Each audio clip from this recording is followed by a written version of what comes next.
Hi, welcome back. You're tuned to Botany 101 and my name is Angela Nishimoto. Okay, so today, plant diversity. We're going to do a survey of different organisms, okay? So, our objectives.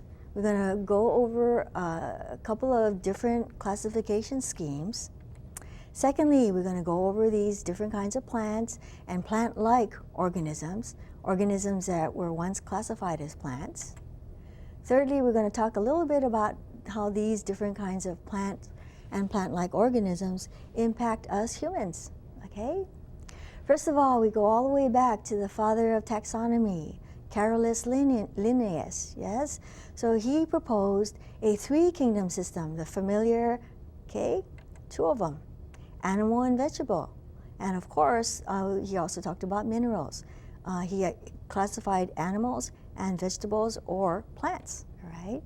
So here we have a bunch of animals. We have mammals, yeah, and these lions. We have these orcas. I believe they're also mammals. Okay, these are killer whales. We have the jellies. We have birds. Okay, and we also have these tortoise here. So all these over on this side, except for the jellies, these are all different kinds of vertebrates or animals with backbones, yeah?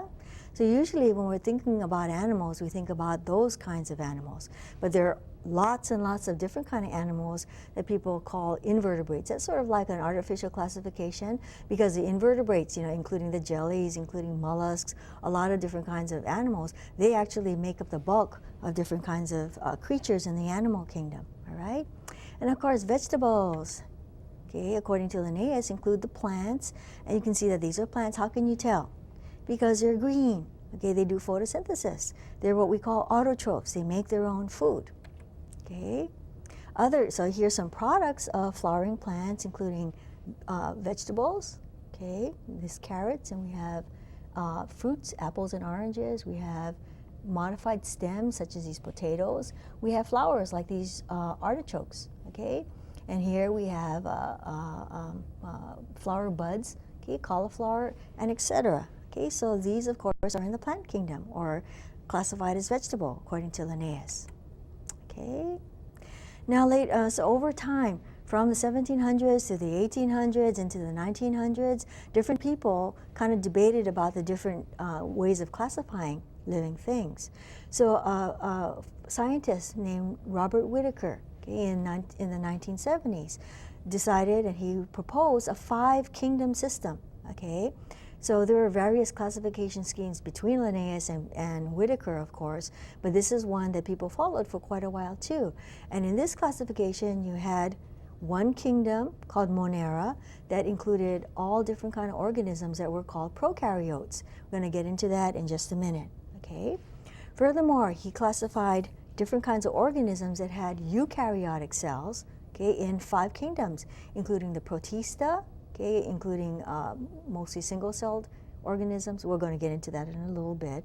And we have the Animalia, or the animals, the fungi, okay, and the plants. So according to Whittaker's classification scheme, there would be 5 kingdoms of different kinds of organisms.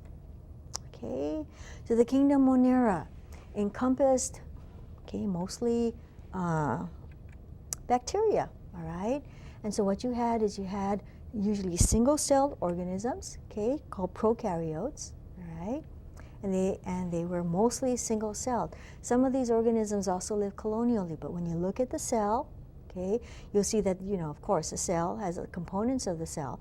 You have a cell membrane surrounding the insides and kind of partitioning it away from the environment. Then you had genetic material in the form of a circular chromosome, okay, with the chromosome being in direct contact with the cytoplasm. So those are the 3 components of any cell. You have a cell membrane, you have genetic material, and you have the cytoplasm, okay? So that pretty much is what bacterial cells are like, okay, mostly kind of simple.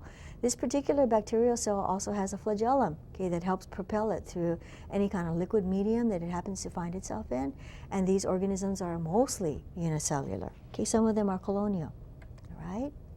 The kingdom Protista, okay, include things like this, Paramecium, okay, this is a single-celled organism, all right, and you have different kinds of living things in this kingdom that are animal-like, Okay, they're like animals, but they're not quite in the animal kingdom. You had fungus-like organisms that are like fungi, but not quite fungi. You also have plant-like organisms too.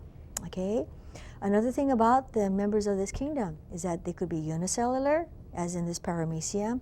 Secondly, you might also have some multicellular organisms that are simple multicellular organisms. So the kingdom Protista is sort of like a catch-all kingdom. People actually put organisms that seem, that don't actually fit other classifications. So it's sort of like a catch-all. It's sort of like a dustbin in a way. People say sort of unkindly, a dustbin of organisms. Okay. Kingdom Animalia. Okay, so the other three kingdoms are generally, the organisms are classified as to their nutritional modes.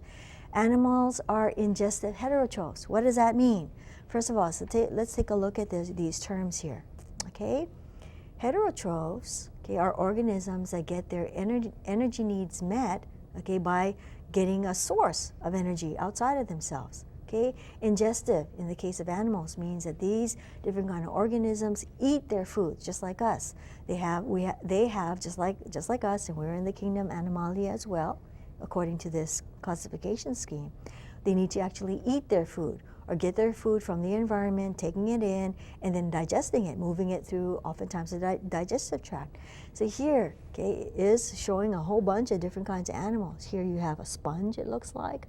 Okay, and you have corals as well. Okay, and this photograph, this image is a reminder to us that many animals, a lot of different kind of animals, are actually what we call invertebrates.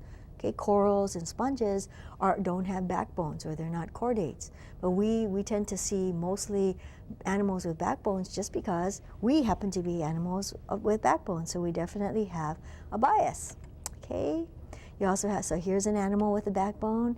Hard to remember that penguins are actually birds. Okay, they're aves in a group called the aves. Okay, or birds. So here we also have another kind of invertebrate, and this is an insect, of course, also known as arthropods. Okay, arthropods meaning jointed legs or jointed feet, and this damselfly is in the group the insects. Yeah, so this is another kind of animal. Okay. We also have something like this. This looks like aquatic flatworm, right? So this one looks like it lives in a marine environment as well. So you have a whole group of different kinds of animals that belong to this kind of group, the flatworms, the platyhelminthes. Okay. And here you have a mollusk. This, of course, is a he'e. Some people call it a he'e, also known as an octopus. Okay, some people call it squid here locally. It's a little bit different, but squids and octopuses are in the group Mollusca. Okay, they're related to things like PPP, also known as nephrites, I guess how you say it. And you also have the opihi, all right, which is a kind of limpet, all right. So locally, of course, we like to eat a lot of members of this group, yeah, the mollusks. Okay. And we also have another kind of animal with backbones, and this is an amphibian, okay? And of course you can see it's a frog, kind of like a nice fat frog, It's kind of attractive animal, yeah, very striking. And here it is, whether it's male or female, kind of crouching or kind of sitting here on this branch. So it has these 4 legs, okay? So it is actually an animal with backbones, okay? Amphibians too means like amphi means both, and bien is like bio, so it leads a double life. This kind of animal has its life cycle partly in the terrestrial environment, okay, and also partly in the not marine environment, but freshwater environment. So this kind of animal spends part of its life in the water and part of its life on land. Okay, so amphibian, okay, leading a double life. We also have another kingdom called the kingdom fungi, okay. And these kinds of organisms are also heterotrophs, but they get their nutritional needs met through outside of themselves, but they absorb the nutrients. So what these fungi do, they'll actually secrete digestive enzymes and then absorb it, okay, into its body. So for kingdom fungi are absorptive heterotrophs, okay. Of course, the last of the 5 kingdoms that we're going to talk about here in this little section is that the kingdom Plantae. And the plant kingdom encompasses organisms that are autotrophs. What does auto mean? Auto means self or by itself. just like automobile means like you actually are able to move around by yourself. So trophic kind of refers to how it gets its nutrition. So these plants, as we know from photosynthesis and etc., okay, get their nutritional needs met by making their own food using sunlight energy. They're also the basis of the food chain, right? All right, then furthermore, we come to the three-domain system that was kind of instituted or proposed in the 1990s, right? And this is one that thinks of a classification system that is at a higher level, okay, in terms of the domain system, okay? So first of all, you have the domain bacteria, okay? Second of all, you have the domain archaea. Thirdly, you have the domain eukarya. All right, so in this classification scheme, you have a little bit of a moving around of different kind of organisms, all right? Okay, so the domain eukarya encompasses kingdoms called Protista, the kingdom Animalia, all right? Then we also have the kingdom Fungi, all right? So this is, and also the kingdom Plantae, almost forgot that, the most important one, right? Okay, so in this three-domain system, okay, we have a scientist named Woese who proposed this, all right? So you have prokaryotes, including the bacteria and the archaeans, okay, that are making up two different domains. The third domain are the eukarya that include all other living life forms.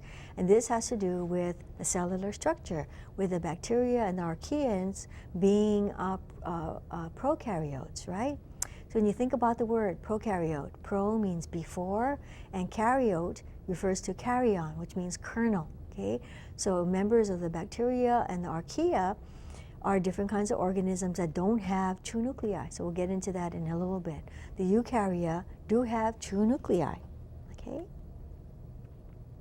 So the domain bacteria include the prokaryotes, and here you have, let's see, you have Escherichia coli, okay, which is a coliform bacteria. They live in our gut, all right? So the prokaryotes, okay, include this type, and these, of course, do not have membrane-bound nuclei, right? So prokaryote, before a nucleus. So different kind of prokaryotes, you know, which are in the bacteria, domain bacteria, don't have membrane-bound nuclei. They also do not have membrane-bound organelles. They also do have all different kinds of nutritional modes. That means that in the domain bacteria, you have organisms that get their energy source, okay, from the environment, from sunlight. So you have some that do photosynthesis, okay, or are autotrophic. They also have autotrophs that have their carbon source being from inorganic carbon or carbon dioxide. You also have those that are autotrophs that make their own food using sunlight energy, but their source of carbon are organic sources, such as other kinds of organisms, all right? You also have some of these bacteria being heterotrophic. They'll actually get their energy source from other organisms, but they get their carbon from gases, carbon dioxide, right? Inorganic carbon. And then you also have those that get their nutritional needs met by taking in nutrients from other energy from other organisms. Then they also have that they have their nutritional needs, their carbon source being organic matter, okay, or from living things or dead things, all right? So you have a whole different bunch of different kinds of nutritional modes.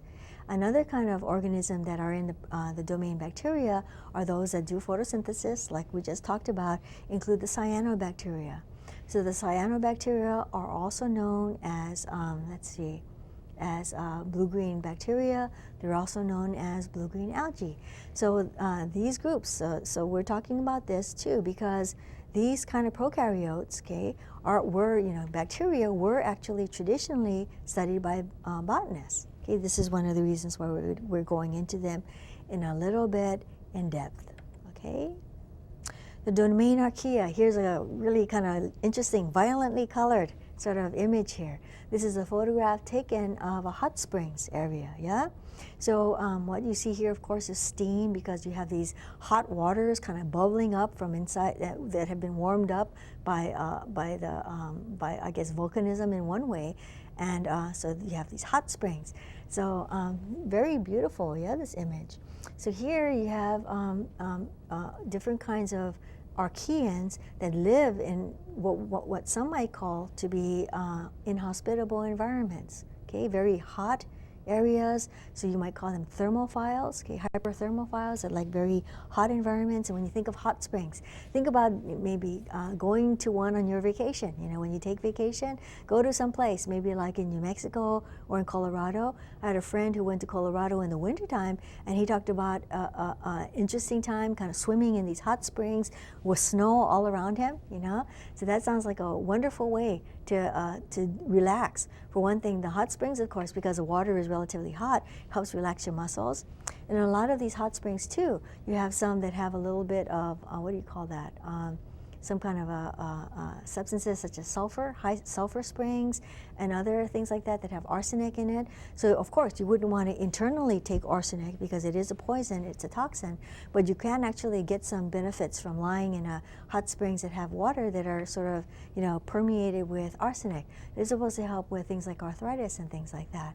So you could go to Santa Fe is one place where you could do that. Anyway, so there sounds like a very pleasurable sort of activity that's also healthful as well. Okay, so these members of the domain Archaea are prokaryotes. Okay, so one of the things you saw was the hot springs. They also live in places very salty, like the Dead Sea that you see here on the right, and then you also have the Great Salt Lake. This is a photograph of the Great Salt Lake at one point when they were undergoing a drought. So you see that the lake itself has sort of drawn back. Okay, very hot environments, sometimes very salty environments they can live in. Okay, so they're sometimes referred to as extremophiles, just because they can live in some places where other organisms can't live at all. It's too hot, okay, or too salty, or too acid, or too basic, okay, for other kinds of organisms to live in. Okay, now the third domain is a domain eukarya. Okay, and these encompass organisms that have eukaryotic cells. Eukaryotic cells are cells, you know, eu means true or good. In this case, it refers to true nuclei. Remember, karyon refers to a nucleus. So the prokaryotes were different kind of organisms that do not have true nuclei, where eukaryotes do have membrane-bound nuclei. Okay? Another feature that eukaryotes have too is they also have organelles as well. Remember way back when we were talking about the cell? So here's an image, a drawing of a plant cell, okay? And of course, this might be a little bit of a refresher here.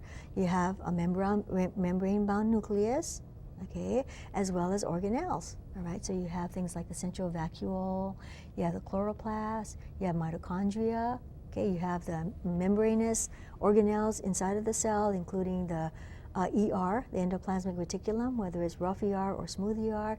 You also have the Golgi apparatus, or the Golgi body, also known as a dictyosome, okay? Also, the cell, of course, is surrounded by the cell membrane. In this case, this plant cell, it's here in yellow, the cell membrane, and outside of that, you have the cell walls, okay?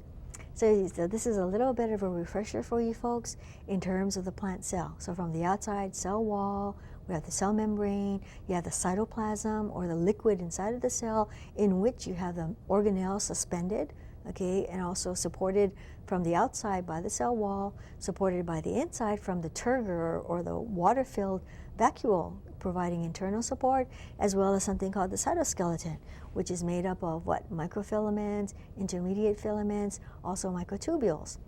All right, and then so you have the nucleus, in which you have the chromatin. Remember the diffuse chromatin in the nucleus that stays in the nucleus. And before cell division, before mitosis or even meiosis, you have the chromosomes kind of condensing, right, from the chromatin. See, this is all stuff that we covered before, okay? And of course, so you have organelles inside the plant cell, okay, and this allows for division of labor, with the nucleus, of course, having the genetic information, the rough ER providing proteins for the cell, the smooth ER providing lipids and other kind of chemicals for export out of the cell, chloroplast, where you have photosynthesis happening, mitochondria, where most of aerobic cellular respiration happens, okay? And you have the vacuole, okay, that stores things as well as provides for internal support of the cell. So all the different kind of organelles, their structure, okay, and their function are, intimately kind of integrated with each other.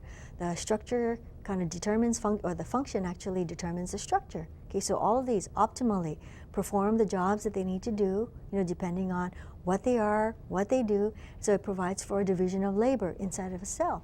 So an animal cell, very similar to plant cells too. Certain things that are different. Of course, animal cells do not have, and neither do fungal cells, they don't have chloroplasts because they don't do photosynthesis. Remember, they're heterotrophs, so they actually get their nutritional needs met by taking in molecules and some such from other organisms from outside of their environments. Animals need to eat, right? Fungi need to absorb their nutrients. Okay. All right, so eukaryotes have membrane-bound nuclei. They also have organelles. Animal cells, fungal cells, plant cells being mostly similar. Okay, so what does that tell you? Think about it. When you think about it, all eukaryotes, all right, all eukaryotes are actually related to each other. Okay, so one of the things is that fungi have been traditionally studied by botanists. Remember, what is a field where you study fungi? It's called mycology, right? Mycology. So fungi traditionally studied by botanists, but fungi are actually more closely related to animals, to us, than they are to plants, interestingly enough. Okay? Alrighty, so we also have in the eukarya, you have the 4 different kingdoms, okay, including the kingdom Protista. Remember that the Protista are sort of like the taxon that holds different kind of organisms that don't fit in the other kingdom, right? Okay. Okay, so protists actually could be unicellular or they can be multicellular. All right. So here we have a photograph of something called Giardia. You had to look that up to kind of see.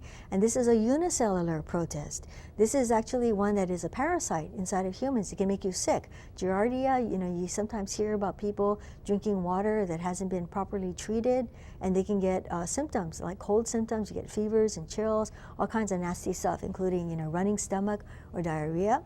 Okay, so this is a little organism that makes its living, pretty much lives its life by infecting host organisms, yeah? And then part of the cycle is that it does actually need to get its nutrients from a host. Okay, unicellular sort of organism. Okay, so you have animal-like organisms, fungal-like organisms, and plant-like organisms. And here, this is some kind of dead. Looks like a dead insect, a dead water insect of some kind, maybe a nymph of a dragonfly, but this is dead. And here you have all this kind of substance around it. This is actually probably a fungal-like organisms. I think it's what they call an oomycete. Okay, what it is actually feeding on and helping to decay the body of this poor unfortunate insect here. Okay, so here you have a fungal-like sort of protist.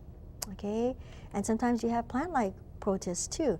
Now here, this I believe is a slime mold. Okay, so this is probably in one stage of its life form. So in slime molds, you have cellular slime molds and you have plasmodial slime molds. All right, so they're very interesting. They're very weird kind of organisms that they can. The cellular slime mold actually spends part of its life cycle in an amoeba-like state, where they kind of crawl around and they kind of move by means of these feet. These pseudopods, and what they'll do is they'll actually take in different kind of nutrients as separate individual organisms. But when the environment is not is detrimental to them, they'll actually aggregate and they'll actually form a multicellular thing that looks like a little slug or something like that. But they're colonial in that phase too.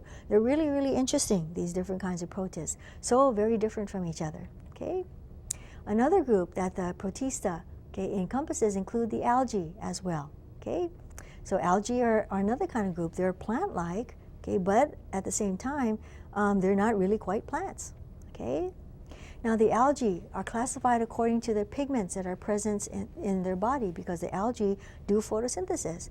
You might have recalled that earlier in the class we talked about photosynthesis, and then you have the cyanobacteria, and then you have algae, and you have the green plants that can do photosynthesis.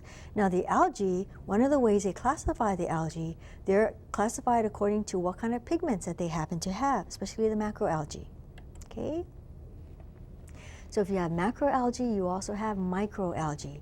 Microalgae are algae that you can only see with a microscope usually. Okay, they're usually unicellular, all right?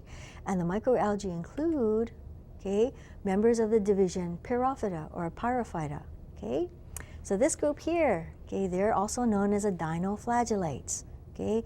You can call them dinoflagellates because they're body form. They have two flagella, one of them going around the middle of the body, so they do look a little bit different from each other, but all the dinoflagellates have the same structure. You have one flagella that goes around its center section. You'll have another flagellum in a groove that runs up and down, and that kind of floats free, and that kind of helps them propel themselves through their environments, okay? So they are considered to be algae of a sort. Some people think that they belong in another group instead, but generally, classically, people consider dinoflagellates to be part of the microalgae flora, okay?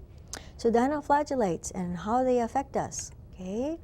They actually are responsible for what we call red tide, okay? So what is red tide? It's actually when the water is colored this way because you've got billions and billions and billions of these single-celled algae, and they're all kind of, you have an algal bloom. Okay, sometimes it is actually touched off by having a lot of fertilizers or other sorts of chemicals that are runoff, and what that can cause is that the algae to reproduce themselves really quickly, and they have pigments that make the water look red, brownish red, like here, okay? So red tides, and oftentimes red tides are also, so as you can see that some people think maybe that even the parting of the Red Sea, you know, might have had to do with an algal bloom too. Not the parting of the Red Sea, but that the Red Sea was red at the time, or at times, because of algal blooms. Okay, I might be conflating different things here. But here too, you can see that you see two phenomena here, okay? One of which is a red tide. You have a whole bunch, you know, billions and billions, billions, you know, of these organisms all making the water a reddish brown color, but you also have some of them, you know, fluorescing in a way called bioluminescence. So sometimes if you go to Waikiki, okay, if you go to Waikiki or you go to other areas, you know, where you have the seawater coming in, sometimes what happens is you do see this bioluminescence. You have like the foaming waves, it's all kind of glowing in the dark. Okay, so if you go to like Kaimana Beach, which is by the New Botany Hotel, I think that's what they call it now, okay, you actually can see, you know, it's kind of dark, you have lights because they have the Halatree Lanai there, I guess, which is a nice place to have drinks, yeah? And so what you have is you have the water, you know, washing in, the waves coming in. You can see that there's kind of glowing in the dark. That's a phenomenon known as bioluminescence. Okay, it's kind of interesting, very beautiful to see. Another thing that these dinoflagellates can do is that this here is a chemical structure of a toxin, okay? Dinoflagellates can also have toxins building up. They produce these toxins, and when you have mollusks, you know, such as shellfishes, such as mussels or oysters or other sorts of different kinds of shellfish, they'll actually, you know, they have their food apparatuses, because of course mollusks are actually carnivores. They'll actually eat things, and what or they're herbivores. What they'll do is, since they're heterotrophs, is they will eat their food, and when they eat their food, they actually have these toxins building up that are produced by these pyrophytes. Okay, you have these toxins building up in the tissues of these mollusks, and what can happen? You can have paralytic shellfish poisoning. That's one thing that can happen to people if they're eating different kinds of seafoods, okay, because these different kinds of seafoods will actually have eaten, you know, these dinoflagellates. So you can have these things building up in these different kinds of shellfish. You can also have something called ciguatera happening too. That comes as a result from the fish, you know, eating fish that eats, you know, these dinoflagellates, and you have a buildup of the toxins in their body, and you can get ciguatera poisoning too, due to the dinoflagellates that produce these toxins. Okay. Another kind of microalga, okay, is called in the division the chrysophytes or the chrysophyta. Right? And the one that we're going to talk about are the diatoms. When you look at them, aren't they beautiful? I think we talked about them a little earlier in the class too. They're beautiful this way because they're cell walls, okay, because these do have cell walls. Their cell walls are made of silica. Okay, they're so beautiful because the cell walls look like cut glass or cut crystal. So you can see these, I guess they call them pinnate diatoms and such. Okay, very, very beautiful. Okay. And so diatoms also have uses for us too. So here's another image. I think this is one that is from maybe the last century or the century before, or even the century before that. This is an illustration. And you can see how complex the cell walls of these diatoms can be. Just beautiful. They're like cut crystal, cut glass. Okay? Diatoms have been used by us. Let's see, one of the things they're used, since they're single-celled, of course you can't see them with the unaided eye, but what you can do is you can look at them under the microscope, and they do have uses now. One of the uses that they use with diatoms, you know, the remains of diatoms, this is like glass, yeah? So what they'll do is they'll actually have these fossilized diatoms, or these cell walls that are left, they form something that is known as diatomaceous earth. What are the things they do with that is they'll use that for filtering in chemistry. They'll use it to kind of filter things through, to kind of purify. What do they call that? You know, when you have a chemical and you're filtering it through these, they call it, let's see, it's like a filtering process where you can separate different kind of chemicals, yeah? Anyway, what do you call that? Anyway, so that can help people purify chemicals before they put it through something like a spectrophotometer, where you actually have these substances, you put it in this machine and it'll give you absorptance spectrum that can tell you what kind of chemicals are actually making up the larger chemical, okay? So you can do that, okay? Anyway, so you have that. Diatoms can do that. Another use of diatomaceous earth is people are using it now, like putting it into, before they put in the foundation of their homes. Because, you know, before they used to use a really, really small gravel, yeah, for kind of keeping it termite proof. Well, they find out that these chrysophyte fossils, you can use it to make it, because what happens if the termites try to crawl through it, what happens is that these are so fine and so tiny. Remember that these are single-celled algae. So their cell walls, you can use it to kind of keep termites from actually colonizing your house, especially ground termites, which are very, very destructive.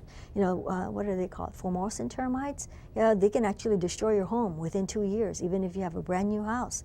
If you don't treat it or pre-treat it, or even, you know, put this diatomaceous earth in there, you can have a termite infestation that can destroy your home within 2 years. That's true, you know. Kind of a worrisome thing. If you spend thousands and hundreds of thousands of dollars for a home, of course you want to protect your investment, yeah? So make sure you termite treat your house. Okay, next we're going to talk about the macroalgae, and one of them, okay, one of the types, you know, classified according to their pigments, are in the division Chlorophyta. So remember, you have the domain, and then you have the kingdom. So we're talking about the kingdom Protista, and now we have the division Chlorophyta. Just like before, we talked about the division Chrysophyta, we talked about the division that has the dinoflagellates in. Okay, so we have the division Chlorophyta, all right? And these are the green algae. They're called the green algae because they're usually green when you look at them. Almost always they're green. Okay, that's one thing you can almost count on. Okay? So these members of the division Chlorophyta are very, very varied. You can have green algae that are unicellular, like this here. This is a photomicrograph. What kind of photomicrograph is it? Okay, think this is a unicellular green alga, and this is actually showing you surface features of this alga. So this is a scanning electron micrograph, yeah? So this here is called Chlamydomonas. Okay, it's a unicellular green alga. Usually they have a little red eye spot that helps them to sense where light is, and they'll kind of move around. They also, because they have these flagella. These flagella allow them to propel themselves through their aqueous environment that they live in. Okay, so here you have a unicellular alga, and here you have a multicellular alga, which I think is Enteromorpha. Okay. So multicellular algae, you can actually see their bodies with, you know, the unaided or naked eye. You also have some algae that are colonial. You have these single cells that actually live together. So you have unicellular algae in the green algae, you have colonial algae in this group also, and you have true multicellular organisms, okay, where you have many cells making up the thallus or the body of this alga, okay?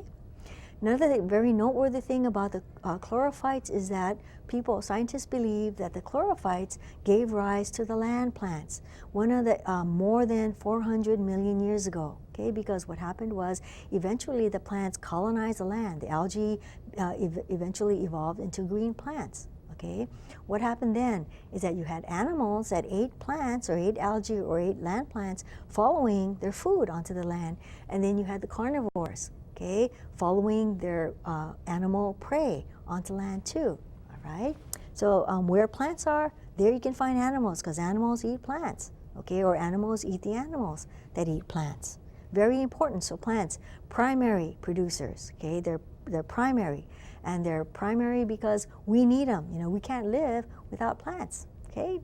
So remember that the plants are the producers. They can actually use sunlight energy to make food in the form of sugars, make more plant. And then animals, just like us, we eat limu, right? We eat ogo, right? So we do eat plants from the sea as well as plants on land, right?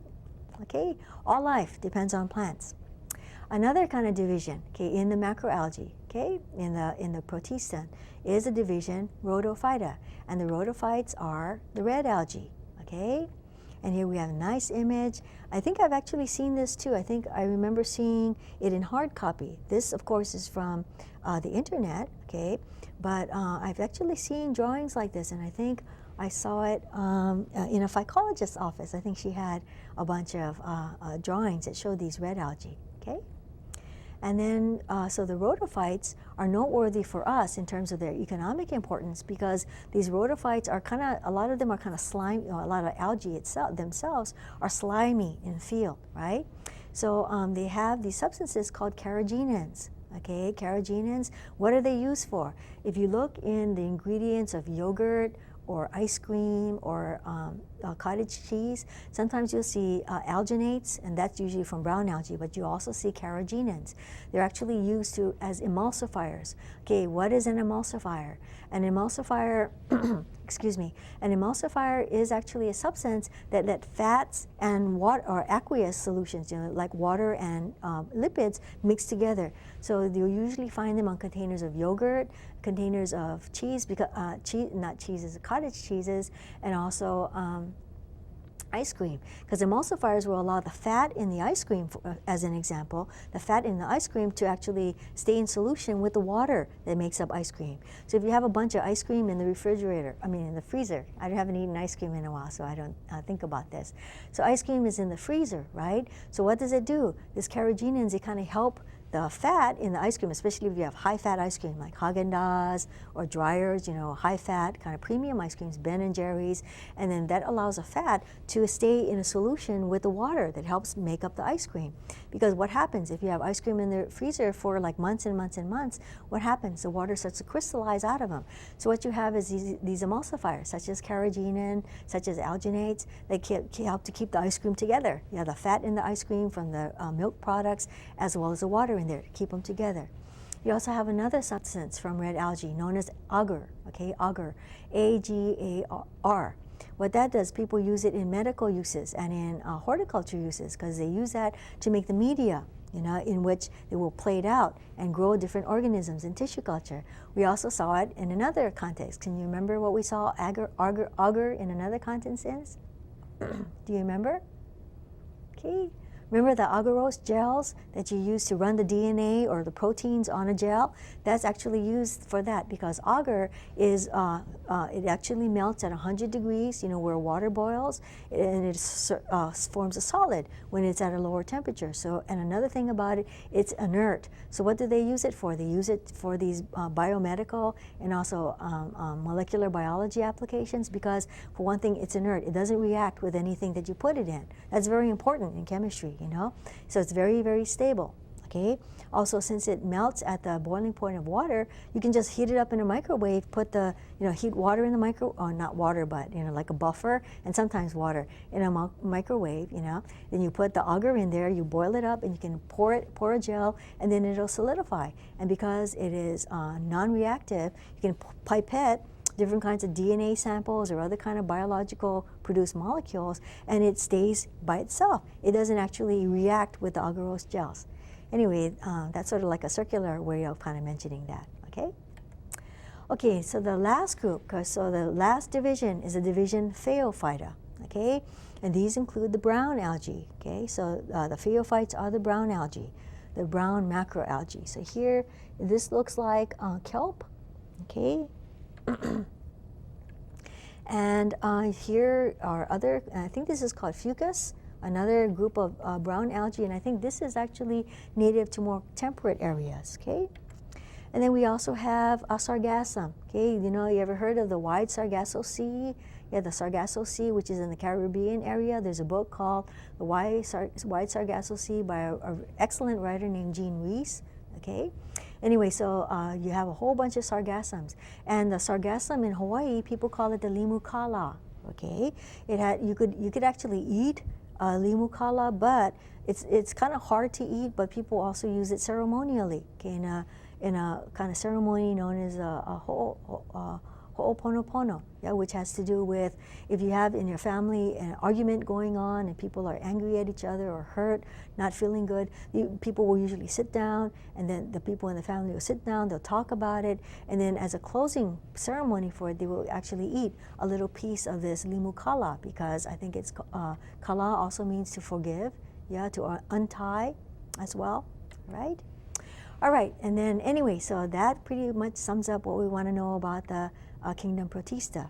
Next, we have the kingdom fungi. Okay, the fungi, of course, remember, they're absorptive heterotrophs, so they need to get their energy requirements met by consuming, or not consuming, that actually, what it is consuming other kinds of organic matter from either living or dead things. So parasites, of course, okay, they're either parasites or the saprobes, and parasites actually get their food requirements met from feeding on a living host, whereas saprophytes or saprobes, okay, will actually help decay and take in nutrients from dead material, okay, whether it's animals, whether it's plants, whether it's protists, whether it's other fungi, okay? So the kingdom fungi, this is one of their main characteristics, okay? There's parasites or there's saprobes, and another thing too is that they're absorptive heterotrophs. They secrete digestive enzymes to the environment around them, then they'll absorb them through structures known as hyphae. Okay, hyphae. So what happens? You're in your garden, or you're working somewhere. You're digging in the soil. What happens is that you have this kind of filamentous looking white stuff. That's something the body, okay, called hyphae. So the fungi are made up of hyphae. The hyphae together forms the fungal mass or the fungal body known as a mycelium. Okay. So these are two characteristics of fungi. They're either parasites or saprobes, and they also are made of hyphae generally, okay, forming a fungal body known as a mycelium. Okay, these are actually two grouped in different divisions. So remember, domain, kingdom, division. Yeah, dear King David, come out for goodness sake, right? So you have the division, the zygomycota, also known as the zygomycetes. They're characterized by the fact that they're diploid state, okay, because for one thing, the seaweeds or the algae that we talked about, the macroalgae we talked about, and the fungi, they too go through an alternation of generation. And during their the zygomycetes or the zygomycota, they have a phase in their life cycle where they form these thick-walled spores known as zygospores. Okay, that's their diploid state. Right after they form these zygospores, after fertilization, then what you have inside going on in the spores, you'll have meiosis going on in the spores to produce zygospores, which are haploid. Okay, so you have these thick-walled spores as the only diploid state in the zygomycetes, and then right away they'll have meiosis going on in them, forming the spores that are called zygospores. Okay, a good example of this is called the bread molds. All right, so here he's showing a bunch of bread slices. I know it's kind of gross looking, yeah, but still, fungi have to live too. And what they're doing, they're actually taking this bread, of course, what is it made from? What is bread made from? It's made from wheat, okay, and other kind of grains, and of course wheat and other grains are grain-bearing plants are grasses, and grasses are plants. So here you have a zygomycete living off and reproducing like crazy on this dead plant material, okay? And of course bread also has eggs, which is, usually has eggs in it too, which is from animal sources, yes? Okay, another division are called the ascomycota. Okay, and here we have a whole bunch of petri dishes with agar in it. Okay, agar, which they have plated out and allowed these colonies of ascomycetes to be growing. Okay, so the ascomycota are characterized by the fact that they produce their spores in a structure known as an ascus. I think this is showing germinating spores, and this might be an ascus or part of an ascus. This is actually forming these filamentous sort of structures, I think, known as hyphae. Okay. Another thing is that the ascomycetes include yeasts, okay, and here you see some unicellular yeasts. And yeasts, of course, are unicellular fungi that usually reproduce through budding. So you'll have like a larger yeast fungus having a little bit of it kind of ballooning out over the side, producing another yeast fungus or individual. Okay, so they usually reproduce asexually, the yeasts do anyway. Other kinds of ascomycetes includes the morels and the truffles. This is a real truffle. The real truffle, I don't have an image of it here, but the truffle, it's like a fungus. Okay, it's a beautiful fruiting body. It's supposed to smell really good. I've never eaten truffles, at least not knowingly, but morels and truffles are definitely edible fungal bodies. Okay, this isn't like the chocolate truffles. That's something different. But true truffle, I guess they call the chocolate truffles truffles because these truffles that are fungal truffles are really, really, really expensive. They're like hundreds of, or maybe thousands of dollars per pound. Okay, so truffles. Okay, they used to use pigs to find truffles, like in France, but the pigs are fond of them too. So what the pigs will do, they'll actually sniff out, find the truffles growing, and then they'll dig them up and they'll eat them. Okay, so what people use now to find truffles, they'll use dogs to find them now too, because the truffles, the actual bodies of this ascomycete is actually in the soil, so they have to kind of dig them out. They're supposed to be really, really delicious. I think you could probably have an example and buy truffles and find out how they taste like if you go to fairly upscale restaurants. Okay, I think they're very expensive, very, very expensive. Okay. All right, and then so this is a product of yeast, which are what is this anyway? A lot of college students are acquainted with this. This is beer, okay? Different kinds of beers, right? Alrighty, and now the third group of fungi that we're going to talk about are in the division Basidiomycota. Okay, so you notice the zygomycetes are named after the fact that they have their spores produced in a zygospore.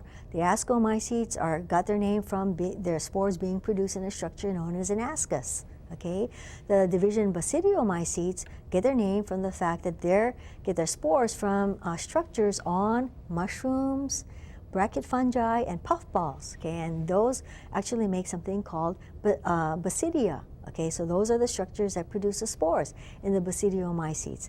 Isn't this beautiful? Yeah, so look, so the thing too, that even though the fungi definitely are, you know, studied by botanists, like a botanist called a mycologist, but still, they're not plants. You don't see any green in this here too, yeah? So these do not have chlorophyll. So they do get their nutrients from exuding digestive enzymes and then absorbing food from their environments, okay? Excuse me. And here's another one. I think this is actually not an edible one. This might be the death angel, okay? All right. And here you see a Stilton cheese, okay? Of course, cheese is made from milk products, probably goat milk sometimes, I mean mostly cow's milk, also goat's milk, like that. You get all that great feta cheese and stuff. I really love cheese. I wish I didn't, but I do. But here you have all this nice fungal growth, right, that provides a veining in this kind of cheese. So blue cheeses, Stilton cheeses like that, all those really good, really cheeses that little kids don't like because they find it really stinky, you know. But these cheeses generally get their veining, which makes them so expensive, because any kind of product, any kind of food, or any kind of product that you make that you have to hold on to for a while, or that you have to treat with something, will cost you more than something that's, you know, that doesn't involve as much time factor or as much treatment. Okay, you know, like cottage cheese is not that expensive, but if you buy a nice blue cheese, boy, it's really expensive. Yeah. Anyway, so blue cheeses get their veining from members of the Basidiomycota that produce this kind of blue veins, these blue and greenish veining in the cheeses. Okay? Alrighty, so that kind of sums up the kingdom fungi for us. Now the last kingdom that we're going to talk about are the kingdom Plantae, of course. And the first group that we're going to talk about are in the division Bryophyta, okay, the bryophytes. Okay? And these are the mosses. Okay, here's a nice illustration here of all different kinds of mosses here, okay? And here you can see that you have these these structures that have leaf-like structures on them, Okay, these are what we're going to call the gametophytes, because remember in the kingdom Plantae you also have an alternation of generation where you have a gametophyte that produces the gametes and you have the sporophyte that produces the spore. Remember, the gametophyte being the plant that produces the gametes, the sporophyte, the plant that produces the spores. Okay, here you have this green part here. This represents a gametophyte of this particular moss. This part here that is colored brown in this photograph, okay, is the sporophyte, the part of the plant that produces the spores. We're going to go into alternation of generation a little bit at the beginning on this little survey of the plant kingdom, but we're not going to do the whole shmoo, okay? So here you can see this is actually one that produces the male structure here that produces a sperm. Okay, here this is a female structure that produces the egg. Well, the sperm then, needs water to swim in. A characteristic of the mosses, okay, and another couple of these divisions is that they tend to live in wet areas, okay, places where there's a lot of moisture, partly because the moss body here, the part that does the photosynthesis, doesn't have any vascular tissue. There's no xylem, no phloem in mosses. So they tend to be small because they get their water, to keep their cells turgid, they get it only through osmosis, where water actually moves from one cell to the next cell to the next cell. So usually mosses are very, very small plants. They're usually less than 2 inches tall, okay? And another thing too is because their sperm need to swim over to the female structure, their sperm are flagellated. Okay, they have flagella on the sperm of these, just like human sperm also have flagella on them too. Another thing, so you have the sperm swimming over to the female structure. Don't worry about antheridium and archegonium. Don't worry about that terminology. Just know the concept. Sperm swims, with the water that is present in the environment that the mosses grow in. They swim over, fertilize the egg in the female structure. Then the egg is diploid, right? This fertilization is where you have the haploid gametophyte, okay, producing the gametes, sperm and egg, and then you have the restoration of the diploid number. You have 2N zygote. The zygote germinates and then forms, it grows and forms a structure here, which is called the sporophyte. So the sporophyte is diploid, but in the capsule of the sporophyte you have meiosis happening, and also in this case you have the sporophyte being brown in color. Usually the sporophyte doesn't do photosynthesis. So in this case you have the gametophyte doing photosynthesis, supplying food to the sporophyte, okay? In the capsule of the sporophyte, you have meiosis going on, resulting in haploid spores, okay? These haploid spores will then germinate and form the body or the gametophyte, okay, the haploid gametophyte. Okay, so you have this structure here, the capsule, okay, calyptra, I guess they call it sometimes, right? Anyway, so here you have the capsule producing haploid spores through meiosis, the spores germinating, okay? So this is a plant, but this is a spore-bearing plant. It does sexual reproduction with spores, okay? So you have here the growing gametophyte here, okay, producing the gametophyte, and then in different parts of the gametophyte, you'll have the production of sperm and egg, okay? Sperm in the male structures, eggs in the female structures, and then the life cycle continues in that way. So you have an alternation of generation. You have the sporophyte producing haploid spores. You have the gametophytes, okay, the gamete-bearing plants producing the gametes, the sperm and the egg. After fertilization, you have the sporophyte developing from that, and it goes around and around. Alternation of generation, okay?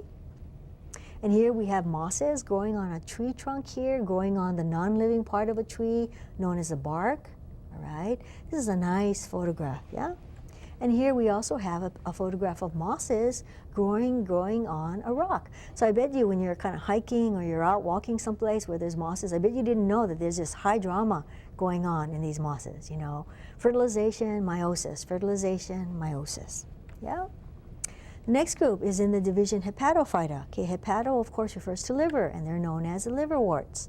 Okay, liverworts, they used to be thought to belong to the bryophytes, but in more modern classification schemes, they're actually in their own division. Okay, you can actually walk past mosses, walk past liverworts, and also later we're going to talk about hornworts. You might not even notice them because liverworts and hornworts, just like mosses, are very small plants. They don't have vascular tissue. Okay. So here you can see that they call it liverwort because people in olden days, in the 1400s and etc., used to think that it looked like a liver. And they also prescribed this for use in treatment of liver diseases. Okay, the word wort, W-O-R-T, actually means plant. It means plant, I think, in Anglo-Saxon. So liverwort just means liver plant. Okay, it's kind of a strange word, it looks like, but you know, I guess we don't really speak Anglo-Saxon now, even though English is sort of a derivative of Anglo-Saxon. Okay, so here you see the liverworts. All right. Next thing we're going to see that this is actually a thalloid liverwort that has the green part, the growing part in this thallus structure. And you also have leafy liverworts where you have like leaf forms, but these aren't really true leaves, just like on the mosses. Mosses don't have true leaves, but they do have leaf-like structures. Okay? And here's a life cycle of a liverwort called Marcantia. All right? So here you have the female structure, the female gametophyte that will produce the egg. Okay, in these structures in here called, don't worry about what it's called. You have the male gametophyte producing a structure that will produce sperms in the male structure in here. Okay, this is a thalloid liverwort. So just remember, the female gametophyte of a Marcantia looks like a little coconut tree. Okay, it really does. It's kind of interesting. Okay, anyway, so the male will produce flagellated sperm. Here's a sperm with a flagella on them, and this too lives in wet places because the plant is very small. Also doesn't have vascular tissue. Also, it needs to have water so that the sperm can swim to the female structure. Okay, sperm fertilizes the egg. Okay, then you have the development of this thing here that looks like a little coconut on this little coconut tree.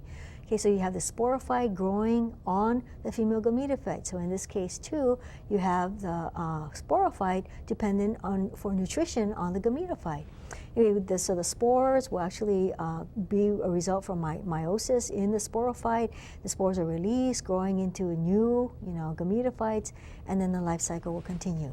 Another thing about these liverworts is they have these little structures known as gemmae, okay, G-E-M-M-A-E, which is plural for gemma, okay? So this is actually a way you actually have these little structures in there that are washed out by dripping water, and this is vegetative reproduction. It's like this little plant is cloning itself, okay? Vegetative or asexual reproduction. The next group are called the hornworts, okay, the Anthocerophyta, all right? Here's a nice picture. Here's a thalloid one. Here you can see this little structure here. Okay, this little structure actually is the structure that produces the spores. Okay, and they're called hornworts because this little structure here looks like a little horn, like a little unicorn horn. Okay, it too goes through an alternation of generation that is fairly similar to what we've seen before, with this being the horn structure. Okay, just like we saw in the liverworts. Okay, and then here's another hornwort here. Okay. The next group are in the division Xylophytes, and they're Xylophyta, and they're known as the whisk ferns. Okay, in Hawaii they're called moa. Okay, here's one. This is one that we've seen before, whisk fern. Okay, this is Xylotum nudum, and then this one here is Xylotum complanatum. And now, if we kind of look at this plant on the elmo here, okay, what we have here is a xylophyte, right? Xylophyte, Xylotum nudum. You can see here, this is still a spore-bearing plant. All the members of the plantee that we've seen so far do their sexual reproduction through spores. These little structures here are the sporangia that produce the spores. When they're mature, they're yellow. They also have a use in that Hawaiian men in the olden days, you remember? Well, one of the things they used to wear was a malo. Yeah, it's like a loincloth. Well, they used to use the spores of this plant almost like a talcum powder to keep from getting chafed, from that stuff that's kind of, around them, the malo, right? So we use it like a chafing talcum powder for that use, okay? Okay, the next division we're going to do pretty fast here. Okay, the next division we're going to talk about are the lycophytes, or the Lycophyta. Okay, so they're also known as the club mosses. So this here is a plant, okay, that is actually bears spores as well. Okay, club mosses. Another group another kind of plant in here is called Selaginella. So they do bear their spores, okay, in sporangia. They don't actually make seeds. So everything we were talking about right now reproduce sexually through spores. Okay. Another thing about them, it's very dramatic, is that their spores have a lot of oil in them. Okay, so I know that some people who run botany labs, if they have a whole bunch of spores. When I was in school, there was a big bottle full of spores from these lycophytes, and I know some of the teaching assistants in their Botany 101 labs would actually put some of them in a glass, light it, and you'd have this huge explosion. And in fact, like in the 1800s when they had that flash photography, you know, you had that little thing, like a little tray with that little trowel thing that they hold like this. They have the head underneath the black cloth. They say, hold it, and then they flash it. They actually use that flash powder from the spores of the lycophytes for that. It's kind of interesting. And I know too that I think that some of the teaching assistants, like I said, they actually did a demonstration of that in lab, you know, kind of exciting. For me, I was kind of chicken, you know, I don't like fire very much. It kind of scares me, so I didn't do it. But that was something, okay? Another group of plants in this, in the lycophytes is called quillworts. All right, and this is sort of how they look like. I guess the leaves kind of look like the quills of porcupine. Yeah. The next division we're going to look at are the sphenophytes, and they're also known as the horsetails. Okay. So what we'll have here on this overheads here is that you have the structure. So this actually does have true leaves, amazingly. It's not these things sticking out here on the side. These are actually stems, but you need to see these little brown things. They're like tiny little leaves. They're true leaves because they do have veins in them, okay? So from the xylophytes, you can see that the plant is a little bigger. Through to the lycophytes and into the sphenophytes, we have vascular tissues in these plants. They're bigger, right? Anyway, so here are the sphenophytes, or horsetails.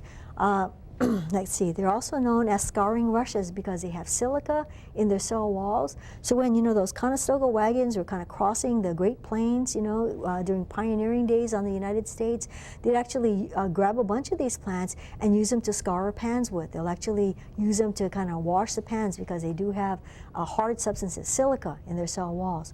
So these brown things here are actually the leaves of this plant. These green things here are actually the stems. And this here is showing the reproductive structure, which is a cone, a strobilus, okay? And this will produce spores. So here on the elmo, we have a little bit of a sphenophyte here. This is another equisetum, or scouring rush. And here you can see this is a reproductive structure, okay? We have this part here, okay, being the strobilus, or the cone, right? Anyway, so all these different plants, they really do go through alternation of generations, okay? The next group, the next division we're going to talk about are the pterophytes, also known as the ferns, all right?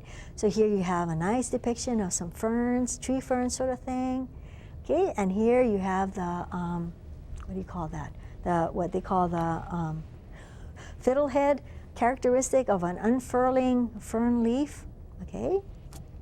So fiddlehead is one characteristic of ferns that is very good to know. It's this characteristic of ferns and only ferns.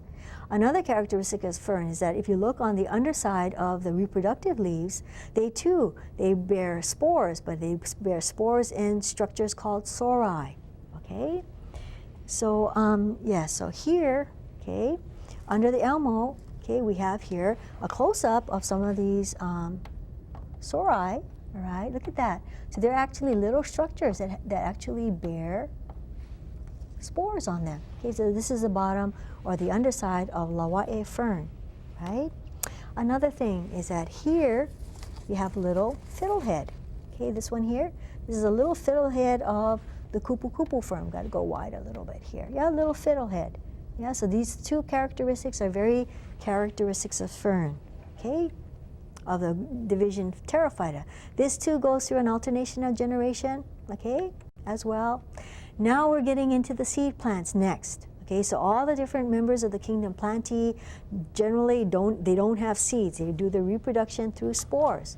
Right, the first division we're going to look at. So at this division, these are gymnosperms. I mean, that's an artificial classification because they're actually in different divisions. The division Cycadophyta includes the cycads. Sometimes people call them sago palms, but they're not palms because palms are flowering plants. Okay. Another interesting thing about the cycad, so here you have a female plant here that has these seeds. Remember, gymnosperm means naked seed, right? In the olden Greek days, you had those guys wrestling and doing all these other things in the gymnasium where they were naked. in the Greek days. Okay, so gym means naked, and sperm refers to seed. So here we have a seed born nakedly on the female structures of a female plant. Here you have the male structure, a male cone on a male plant, which will give the pollen. All right, so cycads, okay, male plants, female plants, okay, they are, what is it called? Dioecious, right? Two houses, male on one plant, female on another, okay? And this is showing a distribution of cycads, all right? Another interesting about cycads too is that some people think that they might be responsible for some kinds of senile dementia because they say that they have symbiotic blue-green algae that live, or blue-green bacteria that live among their roots. And these blue-green bacteria make a toxin. Okay, that's translocated through the rest of the plant. There are bats that eat the seeds of this plant, and then you have people who eat the bats. So what can happen is maybe you can have amplification of the toxins. This is like a conjecture or hypothesis that I've heard of. So it could be blue-green bacteria in these cycads could be responsible for some forms of senile dementia. That's kind of interesting.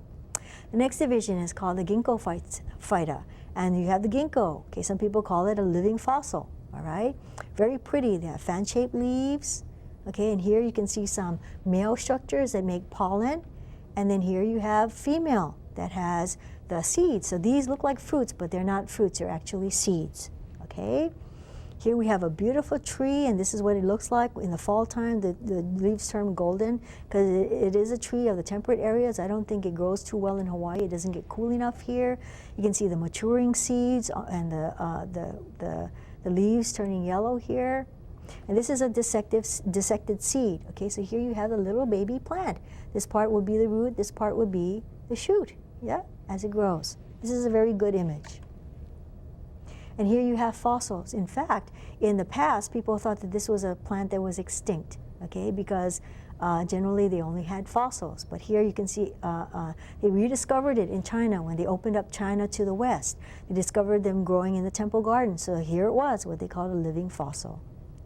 The next division is the coniferophyta, includes the conifers, okay, like this nice pine, okay, and here you can see the pine needles are actually leaves, okay, and here are leaves of, I think this is in the Cupressaceae, this is like a cypress type of conifer, okay, very common. Dominant plant in the coniferous forest of the northern arboreal or coniferous forest. Female cone that will have the seeds produced nakedly right out on the outside, male cone that will produce the pollen. The next division is kind of interesting. This is a catch-all, okay, for so-called gymnosperms, and we have the needlephytes, including Needham. We'll see this over at Foster Garden. Okay, so here we have the seeds, okay, born nakedly, okay, right on the plant itself. Okay, here's another needlephyte, and this is called ephedra, the source of ephedrine, right? Sudafed, which is used for cold. Well, ephedra now is banned. Wasn't that some kind of drugs that young people were taking? Yeah. Anyway, so ephedrine, right, is actually from this. They also call it Mormon tea. It's an interesting plant. Okay, and here's another shot of it with these seeds born nakedly. All right. The third kind of needlephyte is called Welwitschia. Okay, it's a very strange plant. It just has two leaves. It grows in the Namibian desert in Africa. It's like a relic for sure. Okay, another group. So the needlephytes don't really look very similar. They're not real similar at all. There's only 3 different groups in here, but still, I guess this is like a catch-all for plants that don't belong in other classifications. Okay, finally, we're getting into the flowering plants, the division Magnolia phyta. Okay, so these are the flowering plants. You remember that we have monocots and we have dicots. And here you have a little germinating monocot with 1 cotyledon. We have a little germinating dicot with 2 cotyledons. Okay, excuse me. So here we have koa. This is interesting. You have koa with their juvenile leaves. So the reason why they call koa haole is because it's a foreign plant, and the leaves look like the juvenile leaves of the koa tree. Okay, so here are the more mature leaves. These are phyllodes, which is like an expansion of the petiole. Okay, so what happens is the blade disappears on the mature leaves of this plant. Here's a little seedling koa, and look how big it can get. Okay, the Hawaiian people or Hawaiian men used to be able to make a single hull of a canoe from one tree trunk. I think this might be the only place in Polynesia that you could make a single canoe hull from one tree. It got to be really big. They say that there's no koa trees you can make a canoe hull from anymore in one piece. Okay, very big tree. And here's a flowering head, flowering inflorescence, and here are the fruit, okay, of the koa. So you can see why they call koa haole, because the flowers look a little bit like the koa, and also the juvenile leaves, very similar. Okay, here's a haleakala silver sword. Okay, here's a bunch of them growing all in this area here. Here's one with a big flowering inflorescence here. Okay, this is a monocarpic plant. That means when after it flowers, so it will actually grow from up to 15 years old, you know, like this. Then when it sends up its flowering stalk, it'll flower, form fruits, and then it'll die. Okay. Then here we have ohia lehua. All right, here's a big ohia tree. You can see a little bit of its bark. This is why they call the tree fern the mother of the forest, because oftentimes ohia seeds will grow onto the stem or the trunk of the tree fern and then grow. So here's an ohia tree growing from on top and around of tree fern. Okay, two major plants of the Hawaiian forest, and there's a third too. Now here's a ohia flowers, orangey red. Here's one that are darker red, and here's one that are yellow. Okay, very varied. This is the third plant of the Hawaiian forest that was a major one. Okay, this is actually the dryland one. This is sandalwood. Okay, here's some more sandalwood flowers. Okay, and here's a native lolu. Okay, the only native kind of palm that we have here. And here's close-ups of a pichardia. Okay. And then here we have a sea plant. This is actually a flowering plant that lives in the marine environment. This is what they call a seagrass, Halophila hawaiiana, right? It's a native endemic seagrass. And here we have orchids. Here's one species of orchid native to Hawaii, Anecticalis. Here's another one, Liparus. Okay, these are two orchids, and then this third one is rare and endangered. Alrighty, that's it for today. So to summarize, okay, we talked about classification schemes. We talked about a survey of organisms studied by botanists. We did this survey. Then they're all good. All plants are good. Alrighty, so that's all that we have for you today. Hope that you enjoyed it as much as I enjoyed it myself. I really did. Okay, and we'll see you next time. Bye-bye.